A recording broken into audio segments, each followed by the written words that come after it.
If your marriage feels more like roommates than lovers, or if stress has built a wall between you, this podcast is for you. We're Andrew and Lara, marriage coaches and happily married couple of nearly 20 years. We're best friends, partners in adventure, and living proof that marriage can be both joyful and strong. Every week we'll share real stories, practical tools, and one simple shift you can make to go from disconnection to intimacy, and from survival to thriving together. Big stress doesn't break a marriage. Disconnection during stress does. These are 3 things that we've shifted in our own marriage that help us stay as a team during some stressful times. One is around money strain, one is around parenting chaos, and one is through cross-continent moves. We've moved from Australia to the USA, and we've actually moved from Australia to London at one point back earlier in our marriage. Yeah, many moves. We're going to break down how we've handled those things and how these shifts in our marriage have actually brought us closer in stress. I had someone ask me a question: how through your big dreams and your adventure have you actually stayed connected, and how do you do that together? So a lot of this episode is in response to that question. If you have questions, reach out to us at Andrew and Lara on Instagram. Follow us there, or YouTube, Andrew and Lara Official, and we would love to hear from you and be able to answer your questions. Yeah, these principles are helpful amongst other big things that happen in life. We understand that it might be bigger things than cross-continental moves or these big health scares or big health processes in your marriage or your close family. They are big things. Very big, yeah. No, we haven't walked through just that one thing, but these principles will affect big things in our life. Yeah, and these are 3 changes that have saved our marriage: money, parenting, and building dreams together. Let's break them down for you. So when we moved from Australia to the US, everything was stretched. For those who don't know us very well, we only moved here to the US about 4 years ago.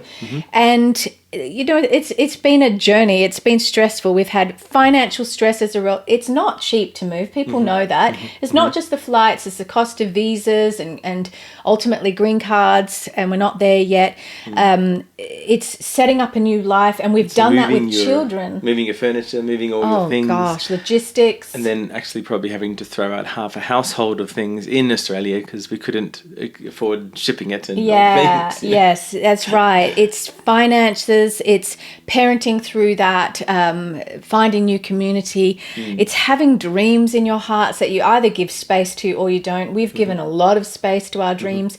We think the adventure of following your dreams is actually very important for a marriage, and the missing piece that a lot of people don't share about in their marriage work, but it's a foundational framework in our coaching is that you do chase your dreams, but in a way that offers something beautiful to the world and something creative and something restorative. I think that's a beautiful thing in marriage that helps you get out of your own circumstances. We've also really had to grow as a couple in finance and how we budget.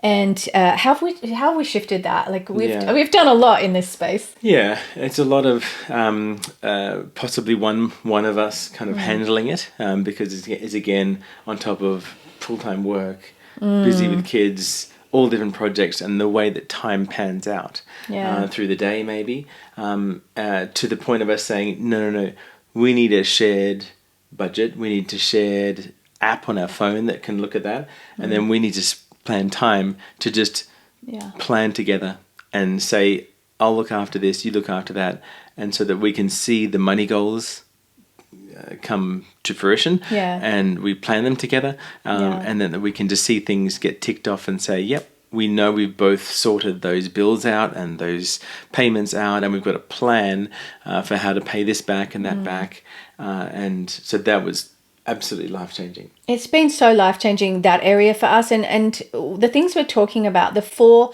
big main stresses of arguments in marriage.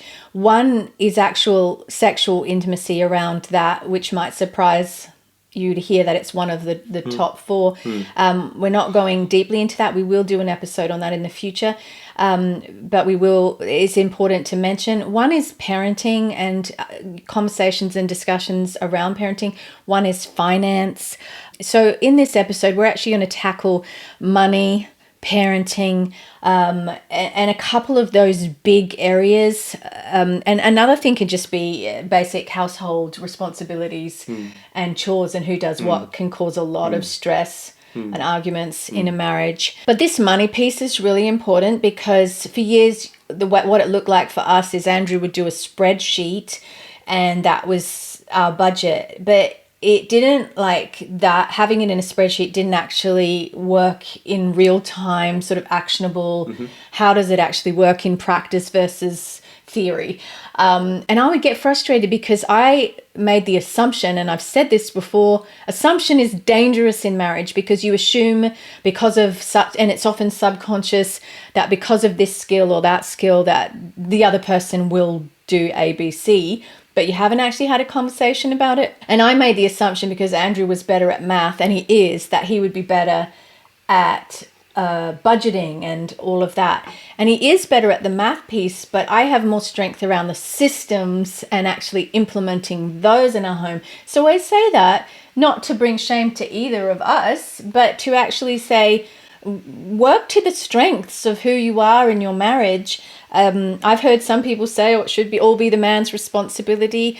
I think you need to work more so to the strengths of your who has what strength in the marriage. I think that's important to look at. And so I put myself into a financial peace course. I learned things that I needed to learn. Then I started to read books that would help. I even went to a weekend investment course. I was like, I need to grow. I need to learn. And I put myself through a lot of training. And then I would say, how about we try this? And we need to have more than one bank account for different things, so that the money's not all in the same spot. And there's so much around this space. But we basically put in lots of systems and processes, separating buckets, all kinds of things, so that we could actually put the spreadsheet into practice. Now we have an app. And we sit at the end of every month and we redo the budget for the following month. We look exactly in real time. The app's linked to our accounts. I love modern technology. Makes it so much easier. Don't need a spreadsheet. And it's sort of looking at already doing where we're at. Are we sticking to the budget? Are we going over? So we know exactly what we've got for food. And I think that it's shared. So there's sometimes the responsibility of the man to look after the money, but then say man and woman can, the wife can feel alone, or a sense of, oh, I get this much, and then he handles it all. So there's this hidden aspect to it all. And I don't mind at all if it's the man who can put it all together and has all the systems and whatever else.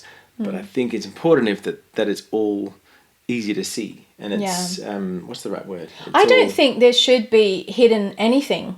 In that's marriage, it's the hiddenness that it's like, there shouldn't be room for deception. It doesn't mean that you can't have a bucket for something you're spending, but you need to make those decisions together. It doesn't mean that you can't have a spending account that's just yours.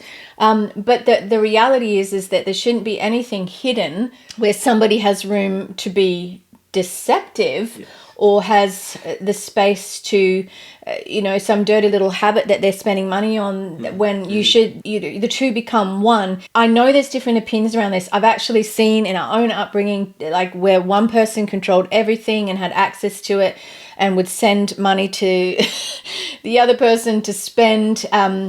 Reality is there's a lot of offshoots of conversations I won't go into, but I do recognize some people are terrible with money. They might have spending habits and addictions and problems, and that needs some sense of boundaries around it.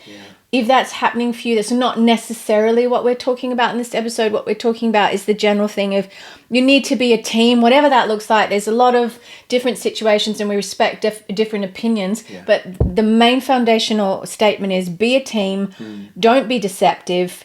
Look together at what's coming. You are managing a household together. It is an area of huge stress. One person shouldn't have all the responsibility. It is a team effort, and you need to be on the same page and having a system that works for your family and for your personalities. If you become one, united and unified, then this should be shared, and this should be very open conversation and very easy to see that what's mine is yours. And so I want to just make sure that she's well supported. She's got everything from my end of this. I'm not holding anything back, and that what mine is hers, and that is what I do as a husband. He's willing to lay down his life for his family and for me, and I believe that. Like I do believe that you would do that, and I think that's so important. So we've put some things in place in our marriage, and this is such a painful area for so many, and so many people do it different ways. But the main thing is get on the same team, put some systems in place. Someone might need to initiate. In our situation, I've done a lot more of the initiating of systems because that's just how my brain works. It's a strength for me. But Andrew and I are completely on the same team, and we have a process. We know where things are going. We have our buckets. We can see the ingoings and outgoings in the app. And sitting together and just facing the music and the discomfort of, wow, this next month, we don't know how we're going to make it work. We're going to need to earn more. Just seeing that in black and white has helped us go, okay, we're going to need to this week, we're going to need to make some cuts. If you go into a business with someone, yes, there might be someone who's the accountant and someone, but you are all on the same business together, working towards the success of that thing. And I'm not saying that a marriage is a business, it's not, but there's a sense that when you're running a household together and you have ingoings and outgoings, and that you do really need to operate in a way that's sustainable. And it's a wake-up call for some. This is a messy area, but I can tell you it's taken so much stress off us just being able to see the month ahead and actually seeing in black and white, wow, we're not going to be able to balance the books for the coming month, rather than being on the opposite side going, wow, we're in arrears on everything because we didn't see it coming. So get ahead of it. That's been massive for us. Yeah. And we have not really got to that point until maybe the last 10 years. Maybe halfway. We're 20 years together. We took ages. Late bloomers. But I think from my process, like you can hear, I get money well, and I understand the math of it. And so to hear that Lara humbly said that, honey, I think I'm better with systems, and you're really great with this, with money and with math of it, all that sort of thing. I had a process, and we were meeting bills, and we were doing things. Things were happening, but I could just see that we could do this differently. So if that not so much speaks to her, but if that will bring more unitedness to us, that she leads some new systems, and I bring my skills to it all, and we make that all work, then have at it. Let's have a go, you know. Yeah. And so try something new. So I just left the sense of control, or the sense of, no, I've been doing this well, or whatever. I leave all that behind, and I just said, let's go with this new thing, and let's see how it goes. And it's brought so much more freedom to us both. Yeah. It's taken the stress off. The stress comes from a lack of clarity, a lack of systems, a lack of being on the same page, being like looking back going, oh, we're not coping now, we don't have the money, rather than being able to see it before it happens. So I'm just telling you, whatever kind of personalities you have, yes, put things in place, but work to the strengths of who you are, and use modern technology.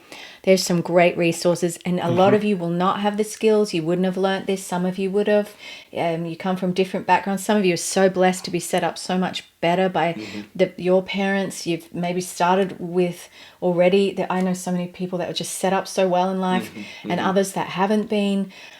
Wherever you are, you can change it for your future and change the narrative of your story and your home. And I think that can make a beautiful future story for you and your family. Another massive area that we just want to be really honest with you guys about, it's such a hot topic, is the parenting thing. It's not about what technique you use or what style, because that's not what we're going to talk about. But what we want to say in this episode is that the 3 massive shifts in our marriage have been money, parenting, and then building our dreams together, and how we've handled that. These things, fit into the big stresses of marriage. So we just want to be real with you about what's worked for us. And on all of it, the underlying theme is talk about it and get on the same page as each other. we have done massive stuff in our parenting, massive stuff, haven't we? And what you mean is that we've shifted from the way we were raised. separately were raised. Yeah. And in the end, you will always default to something like that, or If you something don't have a that new you've way seen. of doing it, you just default to what you would, Yeah. something and that like sometimes if you were raised and you had really close friends, Yeah. and you hung out with that family a lot, and you saw that as a modeling type thing, you'll still have certain reflexes and certain things that when you get tired or whatever else, you tend to react a certain way, and that was possibly how you were raised. So there's many things in our reflexes built into our psychology and that sort of thing that just come out. And so we just made a lot of intentionality because we asked ourselves, we moved towards having kids, and we thought, what are we supposed to do? Yeah. And reading 10 books, you get 10 different ways of parenting, and they're all great. So which one's right? So what's right? And we don't know what's normal for us. And so we decided to dream together and think about what is the best way with this. We chat through each book and each idea. And so we came across, and Lara really was impressed by one. I loved it. So we just were on the same page with it, and we really worked towards making that our way. Yeah, we actually were invited by some beautiful friends. And the truth is, the proof is in the pie. Who are you going to take advice from? Are you going to take advice from the person who has a beautiful family where you can see their children are thriving? Or are you going to take advice from someone whose children are not thriving and don't have a good connection with their parents? But maybe it's easier. or you know, or are you going to take advice from someone who has no children? For us, it was like, let's get some mentoring around this space. I really like what that family's doing. They decided to run a course in their home. We were really blessed because to be invited into that space. I was pregnant with my first child at the time. They introduced us to a whole different way of doing things that, quite frankly, challenged the living daylights out of me and felt completely foreign to anything that we had ever done. But it went into a line of research and a body of research. And if you're curious about what we're talking about, it went into a whole line of research and books by people like Dr. Dan Siegel, who wrote The Whole Brain Child, No Drama Discipline. There was another book there by Dr. Laura Markham, her body of work. They're all in the same sort of place. We went deep into reading, seeing the amount of research, and we just decided we're going to awkwardly try these new things. And it was awkward. Oh, yeah. It was so awkward. Honestly, we wrote things down and we were like, okay, let's try it. It was so weird. We stuck it on our fridge and we were kind of like, let's try this new technique, babe. And we did that for months, and then it got normal. Yeah, it slowly became normal. It definitely started with ways that I thought my intention was to achieve this. And then Lara would come in saying, honey, do you need a moment? I'm like, we're going to try this thing. Remember, it's on the fridge. That's the new thing that we're trying. I thought I was trying. Oh, okay. And I would pull him up on like, that's the old way. This is the new way. And then I'd pull myself up. Oh my goodness. I've even had conversations with my children. I'm like, I'm not proud of that moment. I'm so honest with them like that. I'm like, I'm not proud of that moment, how I parented you. I feel a lot of shame, and you probably don't remember it, but I'm sorry. And I've owned where I feel like I haven't got it right. But the moral of the story here is how often parents just repeat what they know, and they treat it like it's gospel. No one's ever challenged it. They haven't challenged it. They haven't looked at, maybe this way isn't. I've heard this a lot, like, oh, well, I turned out all right. It's how I was parented. Well, did you? Did you really turn out all right? I kind of look at things and I think big questions, and I've got a curious mind, haven't I? But I'll think things like, why is there a whole generation of people so disconnected from their parents? Why do they not want to hang out with them? Why do parents put all these years in and then suddenly, like when the kids are grown, they don't want to hang out with their parents? They're like, where's the community? Yeah, and there's all these conversations around that, but my brain goes, could it be possible that the way we were parenting caused a massive disconnection when we were children and continued through our teens, and we just accepted it as culturally normal and part of how kids are? Could it actually be that the parenting style didn't work? Maybe it's not good?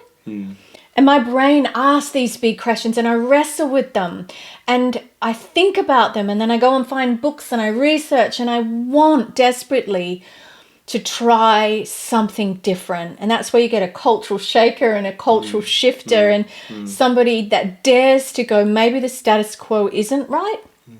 And all I'm doing is raising questions. I do not want to tell you what's right and wrong, but I do know that I'm really happy with what we're doing. Yeah. And I feel peace about it. And I'm not even here to tell you the techniques of it. I'm just here to tell you research, challenge, wrestle, get on the same page as each other. That's the big thing. Find a system that works. The same theme with money. Find something that works and do not just keep repeating the same stuff over and over subconsciously. There are beautiful tools out there. There are new ways of doing it. If you find yourself being arrogant and getting offended by what I say, just like sit with that for a minute and think, why? Like, what's coming up for you? These things are challenging, but I will be the first to say, I know in part and I see in part. And if you can't have that attitude with yourself, then you won't grow. Yeah. There is so much for me to learn. I'm learning all the time. New things come up. As my child's developmentally going through the middle school years, I'm like, okay, I got to now work on how do I teach him about relationships and girls and how do I do that effectively? And rather than just faff my way through it, as we say in England, I am wrestling with these questions and thinking, how can I, and what tools can I discover and get to make for a good experience? And I think that's just, that attitude is healthy. Yeah. It's yeah, good. Yeah. The big thing is come together. I've had a few friends and patients I've treated and things tell me this, that their spouse seems to parent a different way or have a different inclination to them. And so they think, I get it, and the way we're talking in our conversation, they're like, I really love the way you're talking about parenting, but how do I get my husband or other half to do the same? And my response would be, just let it be a conversation starter. Come together to say, hey, I want to be one mind about this. I can see you seem to go this way with your parenting. I like to react this way. What's the way that we can come together about this? I don't like how it has an effect on our kids, X, Y, Z. You should be able to have that conversation. You should, as a married couple, be able to get on the same page and talk about it. Yeah, and it doesn't mean that overnight, like it took a long time for me to start to shift the impulses and the ways that I would react to the kids having tantrums or whatever else. But it's interesting how much you could create this new journey together with it. And it's more possible that a softening of a harder heart can happen as a parent. So just be open to the possibility. Be open, because honestly, this is such an area of pride and arrogance that parents, including us at times, have gotten into this pattern of like, my way is the right way, and we grasp on and we hold on and we won't let ourselves grow, and we won't. I know a dad who's like, he just refuses to look at any other technique in any other way, and his children are not thriving. It is having the opposite effect, and yet he sticks like glue to the only way that he's ever known. And I think that kind of thing is what I'm trying to challenge. Like, it is hard to face the realities of maybe my way isn't right and maybe there is another way. And if you find yourself going, I've only ever known this way and this is what I truly believe is right, there is so many conversations to be had. And there's so much before you have that fixed mindset. Just recognize that times have changed, times have evolved. Look at the families with children that are connected as adults and see why. Look at what kind of result do I want in when my children are grown up. Because I can tell you, I have had this conversation with Andrew numerous times where I have said, I don't want the adult years where my children don't want anything to do with me. Numerous times I've said to him, what is the point of just raising them so that when they're adults, they want nothing to do with me?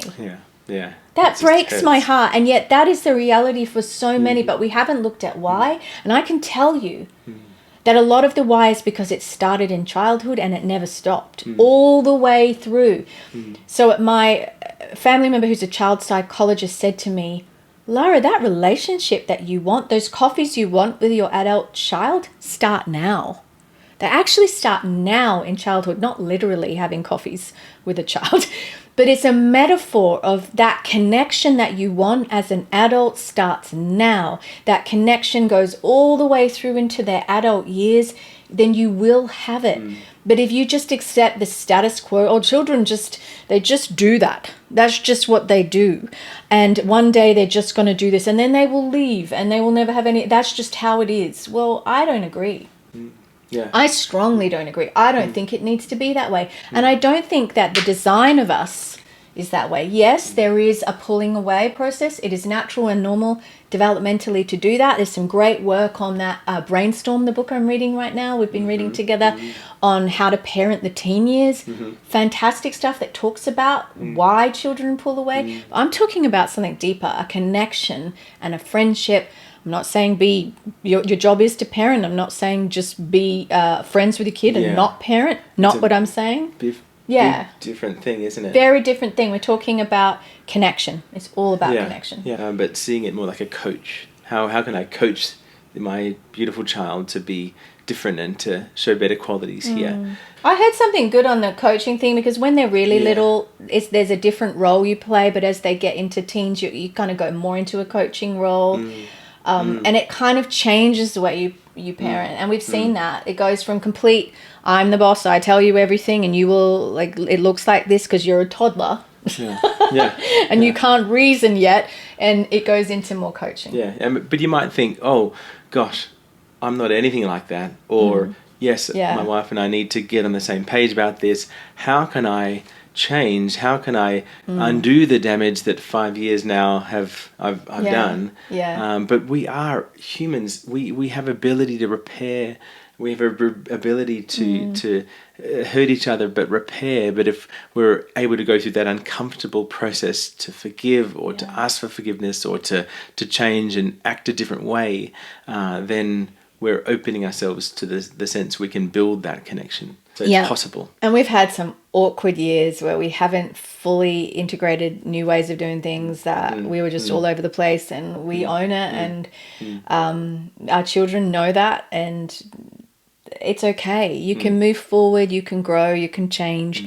It's never too late to rebuild connection, but connection is a brick at a time to build a house. It's not one grand gesture that's going to fix everything, because trust is built one layer at a time. So the theme is shared vision, predicting long-term satisfaction. When couples lose alignment, they default to survival mode and patterns of maybe what they know, or just, that all that kind of stuff around finances, around parenting, and around the big stresses in marriage.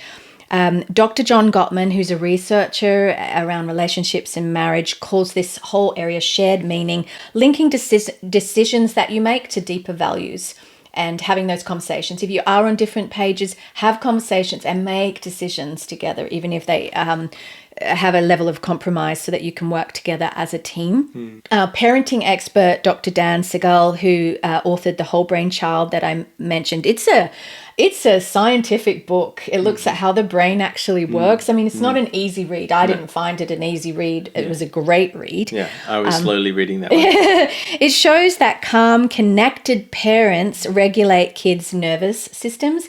So the more we're on that connection in our marriage, and the more calm we are, it actually teaches our children to regulate their own, and it regulates their nervous system. So that's beautiful. And the reframe for you here is that you don't stay connected by agreeing on everything. You stay connected by remembering why you're doing it together. What is the vision of what we're trying to create in our home? And that is the bigger picture of how do we move towards that vision together. Yeah, all of these areas, financial stress could be its own thing, but any of these areas, it's more the disconnection that we have, or the feeling of like, I'm doing this alone. Sleepless nights, not getting deep enough sleep, lack of REM sleep to really get restored in our body. Any problem area in your body could just be flared and worsened in this time. So just to notice that in some connection time you have together, to start to note that, and that's going to warrant your body to say, yeah, under something here. Let's dive into that and let's become more connected. Or it might be that place where you've started to resent some things, that I can't believe she's doing this. Can't you see we're going through this hard thing together?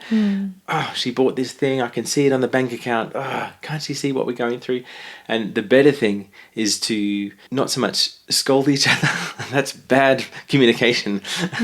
But is to hold account to each other, but to say, hey, we're trying to achieve this. I saw you bought that, but that's really challenging our finances right now. So to have the hard conversation, to let it lie would be mismanagement, right? Yeah, but if you had the system in place, then calling that out would be like, hey, what happened? We've got a shared goal here, and that took us off track. What happened there? And be curious about it. Yeah, it could be simply we just haven't communicated enough. And so diving deep, it might be something to notice your heart feeling right now, and you're just feeling unseen, unsupported.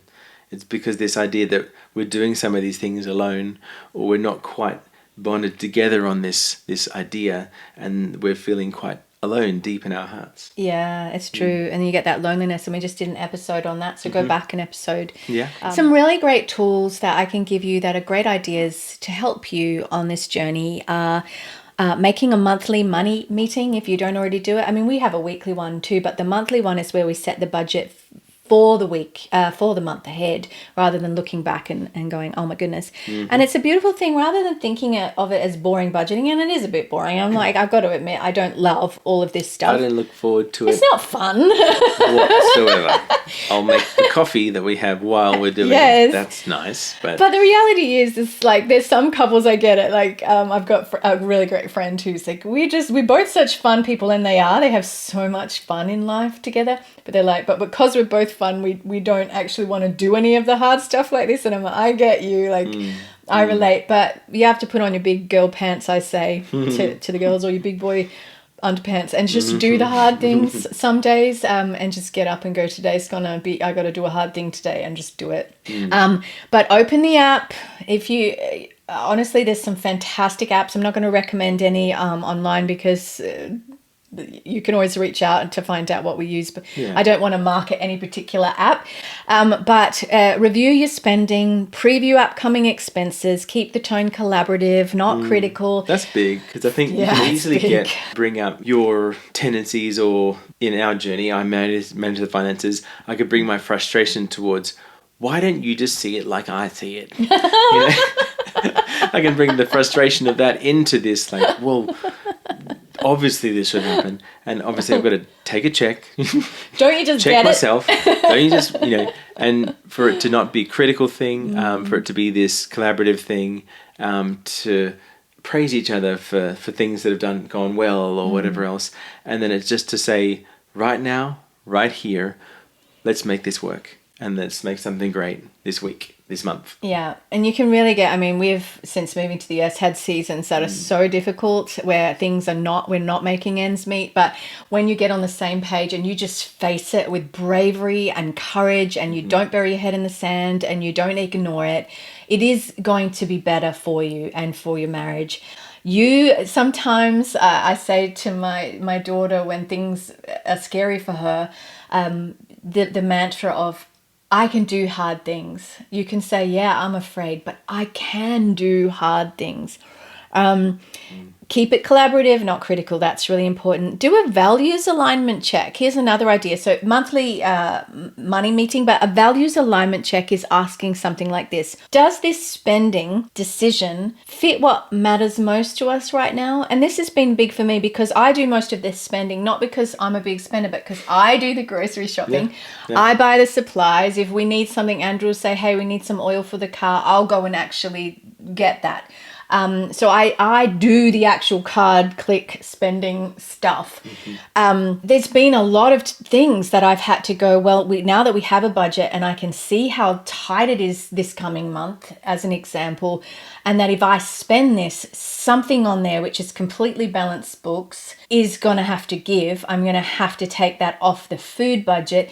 Seeing that in real time has really given me that wake up call of, I can't just go out and buy that scarf that I really like, because I can now see in black and white that I can't.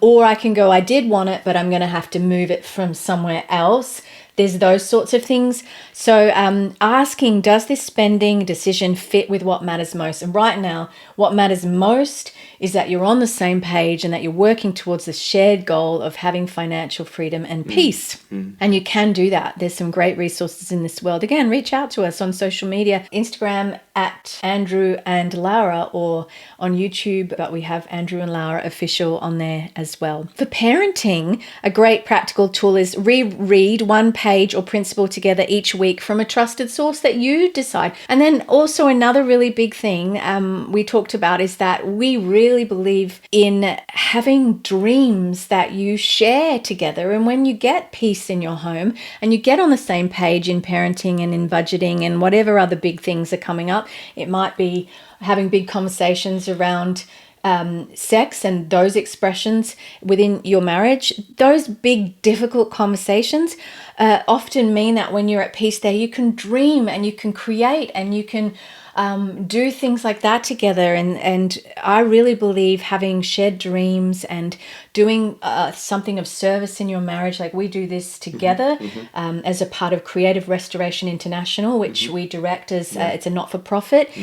This fits under that. Giving something of value together in the world is a beautiful thing, and that's actually good for your marriage. Sometimes your job is your dream thing and what you love to do in life.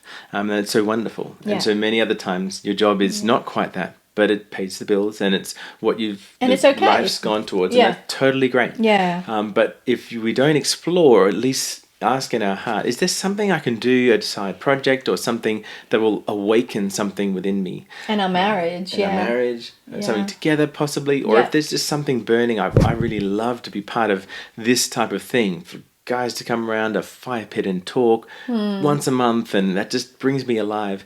If that's never awakened and you never go and do that thing, then you're not going to be quite fully alive as a person. And that's important. It's important for Lara to realize that about me.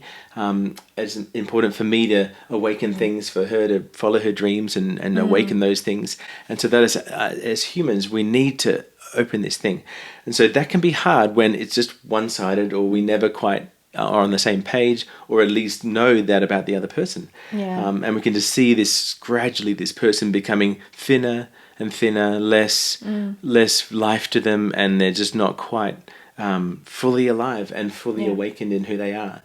So we're just saying, bring your dreams, but have times where you do share together and say, I see you're coming alive with this thing, that's great. Or like, what's your burning passion? What do you want to do in the next 10 years? And so have times when you can bring that together and explore. And if you really are struggling to know what they are, then consider coaching. You can do that with me. I'm a professional certified life coach. You can do that with me. Just reach out through andrewandlara.com, and that's a really great way for you to discover what's really going on in that area of your life.